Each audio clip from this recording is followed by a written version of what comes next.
time for the president to invoke the 14th Amendment? It's not an option. It's a requirement, and it hasn't been raised before because no Congress has ever tried to push the president to this point. What we've said in Florida is we are going to remain a refuge of sanity and a citadel of normalcy. If there's any games being played there, he's going to be very exposed. Hello, I'm Nicole Killian in Washington. Welcome to America Decides. We begin tonight with President Biden in Japan to meet with G7 leaders and debt ceiling negotiations continuing here at home. We'll get to all of that in a moment, but first, we begin with Senator Dianne Feinstein's office confirming more information about her health after a New York Times article. A spokesperson wrote in a statement, the senator previously disclosed that she had several complications related to her shingles diagnosis. As discussed in the New York Times article, those complications included Ramsay-Hunt syndrome and encephalitis. CBS News congressional correspondent Scott McFarland joins us now. And Scott, earlier, you and I were both on the Hill. I had a chance to speak with California Congressman Ro Khanna, who has been calling on the senator to resign. That was before all of this new information came out. Let's take a listen. It's a very sad situation. Anyone who saw her interaction the other day, I mean, she didn't know that she had been out for 3 months. I just think she's had a remarkable career. She's served honorably. It's time for people close to her to tell her to do the right thing and step aside. But she says she is still committed to the interest of California, serving the people of California. Shouldn't she be allowed that opportunity? She should if she could do the job, but I would just encourage people to view the interaction themselves. I mean, it was painful to watch when Senator Durbin is saying that he has to monitor the medical health every day, when other people who are close to her in the Senate are saying it's painful to watch. I just hope people close to her can ask her to do the dignified thing, celebrate her service, and step aside. Scott, the congressman was referring to an interview that the senator did earlier this week where she stated that she had not been gone from Congress. I mean, how are her colleagues on the Hill processing all of these developments? Yeah, we've spoken to a lot of her colleagues in the U.S. Senate, and what they're saying as this day and this evening moves along is that Ro Khanna is the clear exception, that most of the people who are saying Dianne Feinstein should leave, should resign or retire, are doing so under the cloak of anonymity or behind closed doors or in a whispered voice, and that her colleagues are publicly saying the opposite, that she should be given the autonomy and the power to decide her future. Senator John Kennedy of Louisiana told me he still believes there's a double standard here, that these calls are coming because Dianne Feinstein is a woman, and that the same treatment wouldn't be given to an aging male senator. That notwithstanding, there's certainly a difference here. The narrow margin in the Judiciary Committee, the pivotal Judiciary Committee, and the narrow margin in the U.S. Senate overall makes this a pressing issue that Nicole really seems to be getting more sensitive with time. As the weeks go by, as more reports of her health come out, this is becoming more and more delicate, not just for her colleagues, but for the Capitol Hill community at large. Well, I want to turn to the latest with Congressman George Santos. You caught up with him earlier today. What is he saying now that the GOP-controlled House has rejected his expulsion from Congress and instead referred this to the Ethics Committee? His colleagues made it clear in the vote that they held Wednesday night that they're not going to allow his expulsion or a vote on his expulsion, and they're not going to call for him to resign in mass numbers. So the question becomes, Nicole, what lasts longer? This term in Congress for George Santos running through January 2025, or his federal criminal case, because there may be a shift in the sentiment of his Republican colleagues if there's a guilty plea or a conviction. So we asked George Santos if he's considering closing this criminal case before trial. Take a listen. Any consideration of a plea agreement in your case? I'm not discussing an ongoing investigation. Is it odd to vote to refer yourself to the Ethics Committee yesterday? No, it was the right thing to do. If you respect the process, you'll vote for the process. Everything about George Santos as a congressman has been unorthodox, Nicole, including that vote last night where he very literally voted to refer himself to the Ethics Committee as part of a blocking of a vote to expel him. It's really just a different type of dynamic than we've seen, even from other members of Congress who've been charged by the feds. And also, of course, another big story up there on the Hill. Speaker McCarthy sounding more optimistic now about the direction of debt limit talks. Democrats, though, are continuing to work on backup options. I want to take a listen to a couple of lawmakers on this issue of potentially invoking the 14th Amendment. As you know, some Democrats have been calling for that as yet another option. Here's what some of them had to say. It's not an option, it's a requirement, and it hasn't been raised before because no Congress has ever tried to push the president to this point of essentially committing an act of legislative extortion. It's just a way to avoid responsibility. I mean, unfortunately, that happens a lot around here. We need to hold people accountable for doing their jobs, and that's just an attempt to make short shrift of their responsibility. So obviously, Republicans like Senator Cornyn clearly opposed to this, but you do have a growing group of Democrats that's pushing this. I mean, bottom line, is this a viable option? And update us on where the debt limit negotiations stand. Yeah, there are a growing number of Democratic senators who say use the 14th Amendment, put an end to this standoff. But one of those key senators, Ed Markey of Massachusetts, told me, finish the negotiations first. Let's see where those go, then invoke the powers of the 14th Amendment. Pretty big difference there, Nicole. Willing to have the discussions first before exercising what they say is a constitutional requirement by President Biden. All right, Scott McFarlane on Capitol Hill. We'll see how all of this plays out. Not a lot of time left, as you know, which means we'll both be very busy. Thanks so much. Well, the House Freedom Caucus is demanding an end to debt ceiling talks until the Senate passes the GOP bill. Congressman Scott Perry is chair of the House Freedom Caucus, and he joins us now. Congressman, thanks so much for being with us. Why are you taking this position? Well, look, we're not saying that they shouldn't continue to negotiate, but we can't be the buyer and the seller in the same agreement. The House has passed the bill. We have done our job. The Senate is not present. They're not going to be present next week. They're not present in the negotiations. There's no senator in there. And most people that understand the legislative process, that have watched Schoolhouse Rock on TV, know that the House passes the bill and the Senate passes the bill before it has to go to the president for a signature. How can we have any agreement if the Senate's not even at work? My goodness, the president's halfway around the world in another country, and the Senate's not even negotiating. They haven't had a hearing. They haven't marked anything up. They haven't even discussed a solution. Nothing's happened over there for 100 days, and yet somehow that they're expecting the House to deal with this all themselves. We have passed the bill. So we're not saying you can't continue to talk, but until they're willing to tell us what they're willing to do, it's hard to come to an agreement. It's like going to a car sale without any money and without any car. What are you doing there? Bring one or the other. Well, Leader Schumer has said that this is a non-starter in terms of the Republican bill. So, I mean, do you really expect the Senate to consider it? Well, look, what's his bill? Does he have a bill? I get he doesn't like our bill.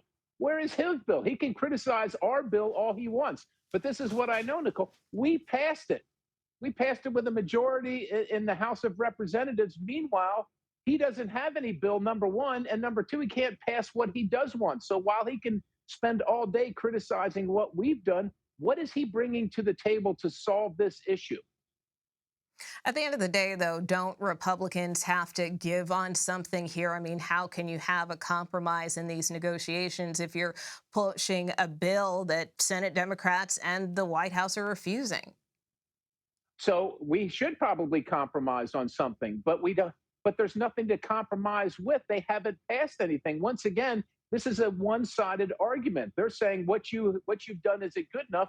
Go back to work and do more. Meanwhile, they've done nothing. What can they do? They want us to pass their bill. We're the House of Representatives. The Senate has to pass the Senate bill. They can complain about ours all they want, but they have brought nothing to the table. I mean, in terms of the negotiations that are ongoing right now between the Speaker's team and the White House, where do you see the areas for potential compromise? Well, we already compromised. We said we would raise the debt ceiling. You got to understand that people like me have never voted to bankrupt our country. I didn't vote for their spending, and I don't want to vote to have to pay for it. But I understand we're in charge. We have to govern. So I said, I will agree to raise the debt ceiling. So we've already found an area of compromise there. They want more. They want to spend even more money. They want more credit card limit. They want to raise the limit even higher, but they don't want to talk about anything else. Both sides have to be at the table, and so far, only one side is at the table. I mean, do you think there could be a vote next week as the speaker would like? Well, I sure hope so. And look, the Senate is out. I don't know what they're doing, but they ought to come back to work. They themselves have said that have said this is a crisis, and indeed, we don't want to have a default. They could be called the default Democrats, but how are they going to solve it when they're not even at work? They should come back to work and deal with it. We've been here. They've stalled and waited around for 3 months, and now all of a sudden they're acting like it's our problem to solve when we actually solved it about a month ago. All right, Congressman Scott Perry, to be continued. Thanks so much for joining us. Thank you. President Biden is in Japan to attend the G7 summit amidst negotiations back home over the debt ceiling. It's a meeting of some of the leaders of the world's largest economies. Biden is cutting his trip overseas short and will return to Washington Sunday to continue debt limit discussions. For more on this, we are joined by CBS News senior foreign correspondent Elizabeth Palmer. Elizabeth, great to see you. What does the president hope to accomplish at this summit? Well, at the very top of the agenda is continuing support for Ukraine. The United States wants to see real solidarity among all the nations here, that the support will go forward and get even more stringent. One senior administration official described it as turning the screws on Russia. Specifically, multilaterally, various countries will come up with different ways to stop Russia getting the money and the material it needs to fight this war. And the U.S. has already announced there will be a new list of 300 targeted, what it calls entities. That means ships, it means planes, companies, and individuals who are involved in helping Russia fight its war. And the intention is to choke off whatever it is they're getting, whatever it is that Russia needs. Furthermore, the president is going to make a new commitment to nuclear non-proliferation. This is very important to Japanese Prime Minister Fumio Kishida. He is from Hiroshima, where we are, which is where the United States dropped the first atomic bomb in 1945. But of course, these commitments to non-proliferation take place against a background of proliferation. If we see what's going on in North Korea, we see Vladimir Putin moving his tactical nuclear weapons around. So it's a statement of hope in an otherwise fairly dark situation. All right, Elizabeth Palmer, thank you for joining us. Ron DeSantis has long teased a 2024 White House bid. The Florida governor is now expected to officially launch his presidential campaign next week. How will his entrance shake up the growing GOP field? You're streaming America Decides. I may have something to say about the overall landscape for 24, but stay tuned on that. Welcome back to America Decides. After months of speculation, Florida Governor Ron DeSantis is expected to officially jump in the 2024 Republican nomination for president next week. A formal kickoff is expected closer to June. DeSantis donors are gathering in Miami next week. The likely announcement comes on the heels of Florida's legislative session that pushed through DeSantis's conservative agenda. Ed O'Keefe and Aaron Navarro join us now. Ed is CBS News senior White House and political correspondent, and Aaron is a CBS News political reporter. Good to be with you. It's been a while. Yeah, good to see you. Aaron, I know you've been doing a lot of reporting about the governor and his potential bid. What more do we know about his expected announcement? That's right. Two sources have told CBS News recently he is expected to formally announce on the 24th or 25th, that's Wednesday and Thursday next week in a virtual fashion. And that coincides with this donor gathering he's having in Miami, getting fundraisers, bundlers to start raising money directly into his presidential campaign. So making sure that announcement is there, so there's an actual campaign to put money into. And then the week after that, he is expected around June 1st to do a big formal announcement in his hometown of Dunedin, Florida. So you're right, after months of travel for him, it's finally happening. Yeah, and he continues to pull well below the former president. But Do the folks that are working with DeSantis feel like once he gets in, they'll see a spike in those numbers? DeSantis allies have told us, to expect him to fight back. You're seeing glimpses of that. And I believe it was Tuesday, he had a press conference where he was asked about Trump not committing to a 6-week abortion ban. He was touting how he was proud to do that ban, and that noted that Trump, while not addressing him by name, won't fully answer that question. And we've seen glimpses here and there in this period before, but we are expecting once he gets into this to start taking Trump more directly. And of course, certainly a lot of attention has been on DeSantis, but Ed, we are learning about another potential candidate who could get in, which is North Dakota Governor Doug Burgum. He appears to be nearing a decision. What more do we know? We know he's, again, another example of a Republican who believes that his conservative legislative record is something worth taking to his party as a potential presidential candidate. This is not a name that has been on the front burner for a lot of people who are tracking this as closely as we do, as our viewers do. But is he hoping to be a dark horse? I mean, that is what he's hoping to be. And the mere fact that he's thinking about it, I think, is also reflective of the fact that there's a belief among enough people out there that maybe there is another potential person to emerge from this and become either the alternative to Donald Trump or to somehow beat him. The problem for Burgum is he's less known, not as well situated in the donor community, but obviously feels that he can build some kind of grassroots operation in Iowa, in the early states, and see where it goes. But the other thing this signals, and I think you know this better than the rest of us here, that there are donors, there are operatives in the party who still believe that the potential strongest alternative to Trump may or may not yet be in this race. The other problem, though, is the more of these guys, and it's now mostly guys that get in, besides Nikki Haley, you end up in the situation we were in back in 2016, where he's got a ceiling of about 35, 40% maybe of the party. If you can't consolidate the other 60%, Trump can still win in the proportional distribution of delegates that Republicans use in most of these states. Of course, another alternative name that has popped up time and again is Virginia Governor Glenn Youngkin. And of course, he has said that he isn't running. But earlier today, he released this ad that kind of looked like a campaign ad. So let's take a look. President Ronald Reagan changed lives. And now it's our turn. A time to choose life, liberty, and the pursuit of happiness over oppression and dictatorial rule. The stakes are high.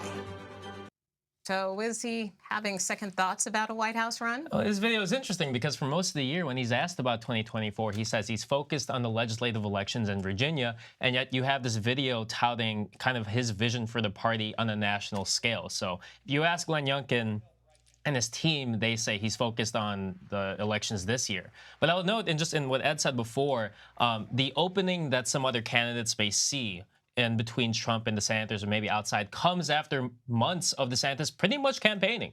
He's been out in Iowa, South Carolina, New Hampshire, showing what he would do, kind of trying to refine his maybe retail politician skills. And candidates and teams may be seeing that and saying, yeah, he maybe doesn't have the juice there. Youngkin spoke at the Ronald Reagan Library as part of this ongoing series that's been going on for more than a year, where Republican leaders come to talk about the future of the party.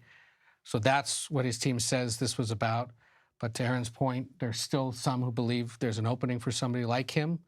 He is focused on getting the Republican legislature to go Republican, but I think we all agreed when we saw it, that looks like a presidential campaign video. So he either got a great editor or he's leaving his options open.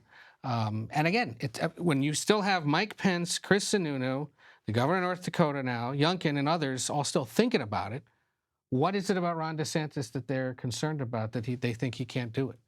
And the next few weeks when DeSantis gets in will probably signal to those that are still waiting whether he can or cannot do it. If he can, they'll hold off.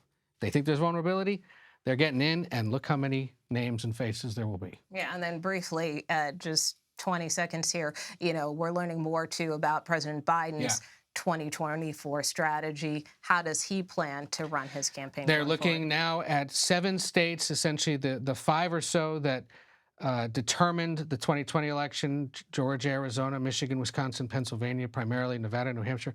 But they now believe that they can spend money and invest, at least initially, in North Carolina, where they only lost by 1.3%, and Florida, where they lost by about 3.3%. Florida. Why on earth would you do that when Ron DeSantis won by about 20 points last year? Because Democrats believe enough of their voters stayed away. They were either intimidated by the changes he was making or just had no reason to. In a presidential year, Democrats believe they can, and it would force the GOP to spend money, potentially in the home state, if their nominee, if it's Trump or DeSantis. All right. Well, after quite a lull, seems like things are really starting to ramp up here. Aaron Navarro, Ed O'Keefe, thanks so much. Attorney General Bill Barr had his first network interview with CBS News following the release of the Durham report. That's next. You're streaming America Decides. Welcome back to America Decides. Former Attorney General Bill Barr, who served under Donald Trump, spoke with CBS News today in a wide-ranging interview that, among other topics, included the recently released Durham report and the continuing investigations into the former president. CBS News senior investigative correspondent Catherine Herridge spoke with Barr, and she joins us now. And Catherine, this is the first network interview that the former Attorney General has done since the Durham report was released Monday. What did he share with you? Well, thanks, Nicole. Good to be with you. Barr says the Durham investigation was not launched as a criminal probe, and he said that the more than 300 pages show that senior FBI leadership did not adhere to the strictest rules of fidelity and the rule of law. As Attorney General, you launched the special counsel John Durham probe. Critics say the Durham report fell flat. What's your response? Well, I launched the Durham probe not as a criminal investigation, but to get to the bottom of the whole the genesis of the Russiagate scam. And the people who were criticizing it are the people who perpetuated the big lie of Russiagate and advanced that false narrative, peddled it to the American people, and did immense damage to our country, to our institutions, including the FBI. There are certainly no charges brought against the senior FBI leadership. So is that what accountability looks like in this case? I think accountability looks like if people pay attention to the truth. I mean, there was a lot of attention paid by the media to all the little details that they thought implicated Trump in collusion with Russia, all of which were nonsense. And yet we had a 2-year steady diet of this nonsense from the media. Now they should pay attention to the actual facts in the report. And that's what accountability looks like. Barr also told CBS News he strongly supports Durham's primary recommendation that a new position is created to handle politically sensitive investigations in the future, Nicole. And I know you also talked to him about some of the investigations that former President Donald Trump is currently facing. Where does he think the most danger lies?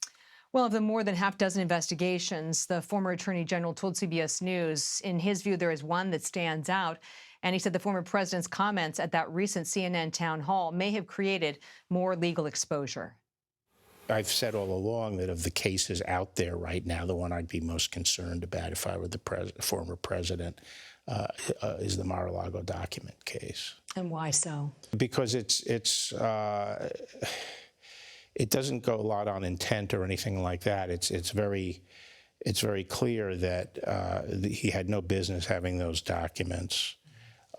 He was given a long time to send them back, and they were subpoenaed. And if there's any games being played there, he's going to be very exposed. Given the developments in the grand jury, do you believe that special counsel Jack Smith is close to a charging decision?